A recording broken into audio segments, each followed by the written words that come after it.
Which should come first, EQ or compression? Well, it depends on if you like the sound that you have. If you're happy with the sound you have, compress first, even out the dynamics. But if you're unhappy with the sound, if it sounds muddy, if it sounds harsh, if it sounds brittle, if it doesn't sound like you want it to, EQ the sound first, okay? Fix and then enhance.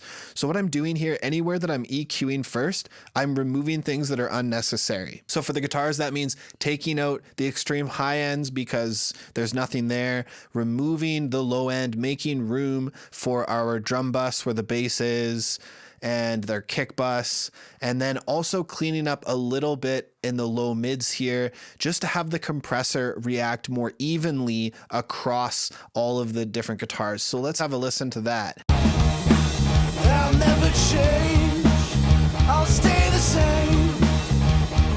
Don't know where I'll go, but I know that I'll be okay. So just cleans it up a little bit. And then what I've got going on after is a lot more dramatic. This is going to be the enhance part, right? So before compression, we took out some stuff that was unnecessary. Then we compressed. Okay, so nothing fancy, got a 2-to-1 ratio, again, around 10 milliseconds. This one has a much faster release time. And I've set the threshold. So we've got around, let's see. Yeah, like 2 decibels of gain reduction. I'm not doing anything drastic here, but the EQ here is doing a lot of work. You can see I've got 3 different bands here. I've got something around 2K, something around 700, and then something around, well, 5K there. So that's about as high as you're going to get on an amplifier, 5, 6K. Why am I doing this? Well, I was checking out my references, combination of reference 1 and 2, and just trying to find something that would replicate the brightness of that guitar tone. So let's listen to reference 1 really quick. I think we have to go to the first chorus here to hear that. And then our mix.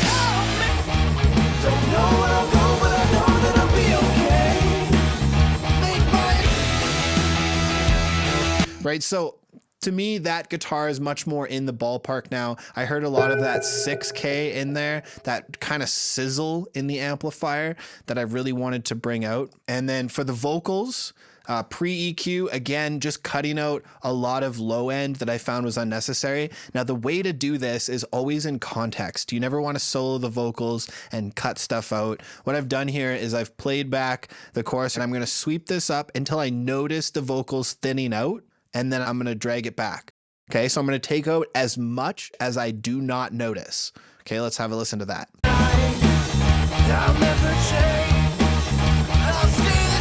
So there, past 500, like this isn't realistic, but you can hear how the vocals, it's concentrated on the sibilants now. So now I'm going to bring in the body of the vocal in as much as we need. I'll never change.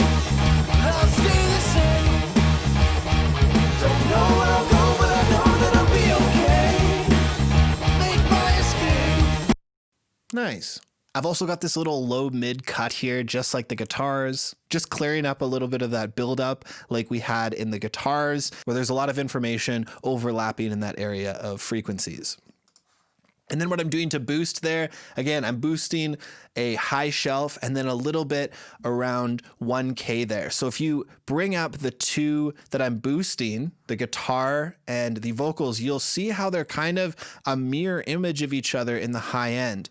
Around 4 kilohertz, we'll say, there's a big boost on the guitar, but there's an absence there in the vocals, right? We have a bit of a lower boost, and then we have the high frequencies belonging to the vocals. So those are the 2 buses of our important stuff in the high frequencies, right? We've got the percussion, but that's going to be sitting further on back. So I've got, after the compression, a little bit of a boost there.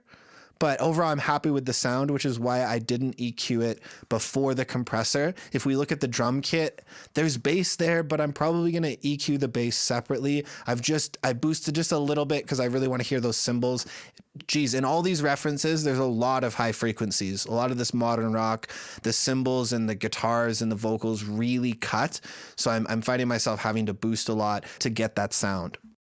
So that's really all I'm doing here for the EQ and the compression. If you like the sound, compress it and then EQ it if you need to, just to enhance it. If you don't like what you have, EQ it first, cut first, and then compress, and then you can enhance it to fit into your mix. But the last thing that I've done here is